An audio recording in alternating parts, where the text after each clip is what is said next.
Finally আমি ready হয়ে গেছি, এবার বেরোবো। আজকে কি কি জায়গায় যাচ্ছি? আজকে কিন্তু জঙ্গল, বাঘ আর গাছের উপরে আজকে রাস্তা রুমস্টে করবো আমরা গাছের উপরে। চারিদিকে জঙ্গল, বাঘ ভাল্লুক হাতি আর গাছের উপরে আমরা। দেখতে হলে এই ব্লগটা স্কিপ না করে পুরো ব্লগটা দেখতে হবে, সঙ্গে থাকতে হবে। ভুটান থেকে শুরু করে সমস্ত ব্লগ তোমাদের সামনে নিয়ে আসবো। দেখতে হলে কি করতে হবে? যারা যারা এখনো পর্যন্ত ফলো করনি তারা অবশ্যই ফলো বাটনে ক্লিক করে সঙ্গে থেকো। আর যারা যারা ইউটিউব থেকে দেখছো তারা অবশ্যই চ্যানেলটাকে সাবস্ক্রাইব করে সঙ্গে থেকো আর দেখতে থাকো আর সঙ্গে থাকো। হ্যাঁ, আমরা কি গাড়িতে যাচ্ছি সেটা দেখতে হবে না? তো চলো, আমরা এই যে গাড়িটায় যাচ্ছি এই গাড়িটায় আমরা বেরোবো। তো চলো, আর সঙ্গে কি জানো, সঙ্গে আরও অনেক কিছু, ভুটান থেকে শুরু করে আরও কি কি জায়গায় যাচ্ছি, কোন কোন মন্দিরে যাচ্ছি, পরপর ব্লগ দেখতে থাকো, সঙ্গে থাকো। তারপর বেরিয়ে পড়লাম সেই উদ্দেশ্যে। হ্যাঁ, জঙ্গল, পাহাড় আর বরফ সমস্ত উদ্দেশ্যে। প্রথমেই দেখতে পেলাম সুন্দর সুন্দর চা বাগান। আর হ্যাঁ, ওই যে দূরে দেখছো কাঁটাতার আছে, ওটা কিন্তু বাংলাদেশ বর্ডার। হ্যাঁ, বর্ডার। আমরা যে রাস্তা দিয়ে যাচ্ছি তার গা দিয়ে দেখতে পাচ্ছি বাংলাদেশ বর্ডার, মানে ওই পাশে যে গাছগুলো সেগুলো বাংলাদেশ আর এদিকে ইন্ডিয়া। কত সুন্দর লাগছে তাই না? আমরা এদেশ থেকে বিদেশের মানুষকে দেখতে পাচ্ছি, মানে আমরা ইন্ডিয়া থেকে বাংলাদেশের গাছ, বাংলাদেশের মানুষকে দেখতে পাচ্ছি। কত ভালো লাগছে আমি তাই না? ছুটছি, কি ছুটছি বলো তো? চা। হ্যাঁ, এই দেখো চা পাতা, এই যে চা পাতা, এই যে চা পাতা। চলো মাগো মা, পড়ে যাচ্ছে। এই দেখো কত চা বাগান আর চা পাতা, আমি হাত দিয়ে ছুঁতে পারছি ফার্স্ট টাইম। হ্যাঁ, এই যে ফার্স্ট টাইম আমি চা বাগানে চা পাতা ছুঁচ্ছি। আমার তো ভীষণ ভালো লাগছে। তোমাদের কেমন লাগছে জানিও কিন্তু। আমি কিন্তু চা পাতা ধরবো আর চা পাতা ধরছি, চা গাছ ধরছি। আমার এই অনুভবটা মানে ভীষণ ভীষণ ভীষণ ভালো, যে এই যে চা গাছ আর চা বাগান এত সুন্দর লাগছে, কি বলবো তোমাদের। এই দেখো এইগুলো কিন্তু তুলে, এই যে যে তোমার গ্রিন টি বলে না, এইগুলো তুলে কিন্তু এই যে এইগুলো কিন্তু গ্রিন টি হয়। এই ছোট ছোট উপরের যে পাতা, সেটাই বললো আর কি। দেখো এই যে পূরণ হয়েছে, যেটুকু স্বপ্ন সেইটুকু স্বপ্ন, যেটুকু স্বপ্ন ছিল সেইটুকু স্বপ্ন মোটামুটি পূরণ হয়ে গেছে। বরফ পূরণ হলো মোটামুটি, আর চা বাগান পূরণ হলো। এবার তোমাদের জঙ্গলের উদ্দেশ্যে নিয়ে যাবো, আর জঙ্গলে কেমন কি হচ্ছে তোমাদেরকে দেখাবো। চলো দেখতে থাকো আর সঙ্গে থাকো।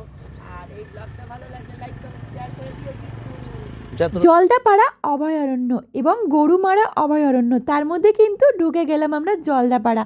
আর এই জলদাপাড়া অভয়ারণ্য কোথায় কি করলাম সেটার আর একটা বড় ব্লগ নিয়ে চলে আসবো নেক্সট ব্লগে। তারপর ওখান থেকে ক্রস করে উঠে গেলাম আমরা পাহাড়ের উদ্দেশ্যে। উঠে গেলাম পাহাড়ে। এখানে এমন একটা জায়গা আছে, সেখানে ভীষণ উঁচু, দার্জিলিংয়ের থেকেও উঁচু একটা পাহাড়। সেই পাহাড়ের উপরে ভীষণ বড় একটা ব্রিজ তৈরি হয়েছে। সেই ব্রিজটা কিন্তু ভীষণ ট্রেন্ডিংয়ে ছিল নাকি অনেক দিন আগে। যাই হোক, আমরা সেই ব্রিজটাই কিন্তু এখন উঠতে চলেছি, তাই দেখতে হলে সঙ্গে থাকতে হবে কিন্তু অবশ্যই। এবার সেই উঁচু পাহাড়ের উপরে উঠছি আর সেই বড় ব্রিজটার উপরে উঠছি।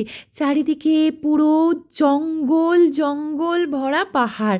কেমন লাগছে দেখতে অবশ্যই কিন্তু জানাতে একদমই ভুলো না। আমার কিন্তু ভীষণ ভালো লাগছিল। আর সামনে থেকে কিন্তু এরকম দৃশ্য দেখতে আরও বেশি ভালো লাগে। কিন্তু যারা এখনো পর্যন্ত আসতে পারোনি বা যারা পরবর্তীতে আসবে ভাবছো, তাদের আমার চোখ দিয়ে তারা দেখে নাও, তাদের কেমন লাগছে অবশ্যই জানিও। সবার তো সব জায়গায় যাওয়া সম্ভব হয় না, হয়তো যে সমস্ত জায়গায় আমি যাচ্ছি তোমরা যাওনি, তো সেই সমস্ত জায়গা আমার ভিডিওর মাধ্যমে তোমরা দেখে নিলে ভালো লাগবে। পাশে কিন্তু প্রচুর জঙ্গলে জন্তু জানোয়ারও আছে।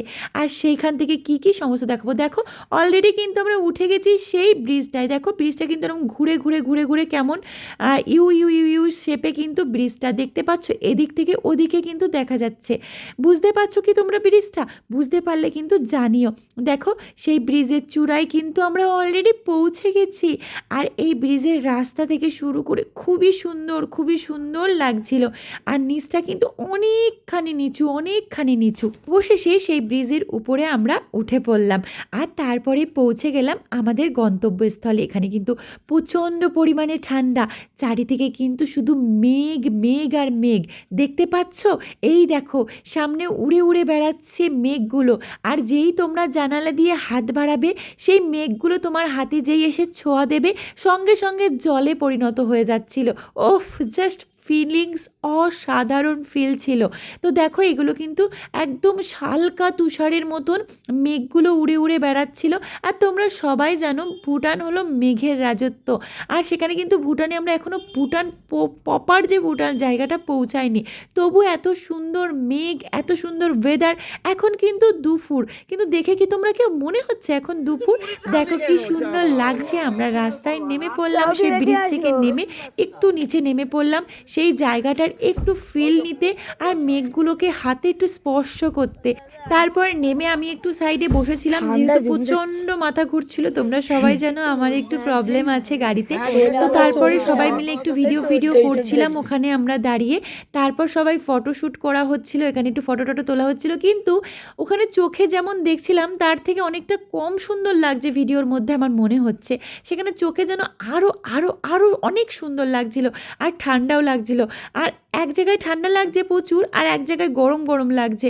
আমি কিন্তু চাদর মুড়ি দিয়েছিলাম, কিন্তু তখন এখানে প্রচণ্ড ঠান্ডা লাগছিল আর সবাই অতটা জিনিস পরে উঠতে পারিনি। এবার আমরা গাড়ি থেকে বের করে সমস্ত ড্রেস আপ করে তারপর ড্রেসগুলো সব পরবো। এখান থেকে দাঁড়িয়ে দাঁড়িয়ে আমরা সমস্ত ড্রেসগুলো পরেছিলাম। এবার নেক্সট লোকেশনে আমরা এখন যাব। সেই লোকেশন ছিল আরও সুন্দর, একটা জঙ্গলের মধ্যে। সেই জঙ্গলের মধ্যে অলরেডি আমরা প্রবেশ করে ফেলেছি। সেখানে বাবু নাচানাচি লাফালাফি করছে, তোমরা দেখতেই পাচ্ছ। তো সেখানে আমরা পৌঁছে গেলাম। এটা ছিল লোলেগাঁও, আর সেই লোলেগাঁওর ফিলিংটা ছিল অসাধারণ। সেখানে ছিল বাঁশের একটা ব্রিজ, আরও কী ছিল চলো দেখতে থাকো, তাহলে দেখতে পাবে। আমি ব্রিজের উপর দিয়ে যাচ্ছিলাম, আর ব্রিজটা না টল করে নড়ছিল, আর চারিদিকে যে গাছগুলো ছিল সেই গাছ, এখানে দেখো একজন রিল বানাচ্ছিল। আর এই দেখো এই যে জঙ্গলের মধ্যে একটা বাঁশের ব্রিজ, এই ব্রিজটা না অনেক পুরনো, তো নড়ছিল। লাস্টে শুনলাম এই ব্রিজটায় সবাইকে ওঠা বারণ ছিল, কিন্তু আমি তো অলরেডি উঠে গেছিলাম, যদি পড়ে যেতাম তো যেতাম চিৎপটাং। কিন্তু যাই হোক, উঠে ভালোই লাগছিল। আমি একাই উঠেছিলাম, আর আমার ছেলে উঠেছিল, ওইদিকে দুজন, আর একজন কেউ মনে হয় উঠেছিল, 3 জন ওঠা হয়েছিল। আর বাদবাকি কেউ ওঠেনি, যেহেতু আমিই বললাম কাউকে উঠতে হবে না, কারণ প্রচণ্ড মাঝখানে গিয়ে না খুব নড়ছিল। তা আমার কথা পুচকুটা শুনলো না, আমার ছেলে শুনলো না, ও তো উঠেই গেল যে মাম্মাম তুমি উঠেছো আমি উঠবো। তো উঠে গেল। তারপর এটা ছিল লোলেগাঁওয়ের যে জায়গাটা, সেখানে সেই লোলেগাঁও থেকে আমরা কিছুটা দেখলাম। দেখার পর আমরা আবার একটা জঙ্গলের মধ্যে প্রবেশ করব এখন। তো চলো দেখতে থাকো, তাহলে বুঝতে পারবে। দেখো এখানে যত গাছ আছে, ফুল আর পাতার মধ্যে এইরকম শুয়োপোকা না কি জানি না আমি ভর্তি হয়ে রয়েছে। আমরা তো সবাই জানো এখানে বুদ্ধদেবের প্রচুর মন্দির, আর এটা আমার অনেক দিনের শখ ছিল হাতে করে ঘোরাবো, কিন্তু একসঙ্গে যে 5 থেকে 6টা মন্দিরে দেখতে পাবো সেটা কখনো ভাবিনি। এটা ফার্স্ট ছিল ঘোরানোর জন্য, আমি ঘুরিয়েছিলাম, এটা সবাই ঘুরিয়েছিল, সবাই বলছিল মনস্কামনা বলে এটাকে ঘোরাতে হয়। তো যাই হোক আমরা ঘোরালাম, যাই হয়েছে। তোমরাও, এটা আমি ঘোরাচ্ছি, তোমরা তোমাদের মনস্কামনা জানাতে পারো, আশা রাখছি পূরণ হবে। ওনারা তো বললো এটাই পূরণ হয়। তো সবাই আমরা ঘুরিয়েছিলাম এটাকে, এক এক করে সবাই ঘুরিয়েছিলাম। তারপরে তোমাদের দাদা ভাই ঘোরালো। কে জানে আরো বেশি ভিডিও করে, আর টাকা পয়সা বেশি আসে, যারা বড় জমি কিনতে পারি আমরা, তাই তো। তাছাড়া আবার কি, হ্যাঁ। আবার ব্যবসা বাণিজ্য। তো এইভাবে আমরা সবাই ইয়ার্কি করছিলাম, কে কি মানসিক করছে, কে কি বলছে, সেটা নিয়ে ইয়ার্কি করছিলাম আমরা সবাই। যাই হোক, এইরকম বড় যে মন্দিরটা যেটা ছিল ভুটানে, সেই মন্দিরটাও তোমাদের নেক্সট ব্লগে দেখাবো, তাহলে বুঝতে পারবে তোমরা সেখানে কি কি ছিল। देखने के क्या क्या मिलता है, ये पार्क रिलैक्स के लिए, घूमने के लिए। आप क्या क्या है भी अंदर में? अंदर में लेफ्ट साइड पर है आपका बुद्ध स्टैचू, शिव मंदिर है। नीचे जाकर एक ट्री टावर है, बैम्बू ब्रिज थी, वो अभी बंद पड़ी है। अब घूमने का जगह है, बैठने का जगह है, रिलैक्स होने का जगह। Thank you.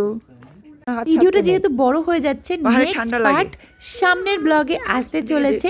তো নেক্সট পার্ট দেখার জন্য অবশ্যই ওয়েট করতে হবে। ফলো বাটনে ক্লিক করে সাবস্ক্রাইব করে সঙ্গে থাকো।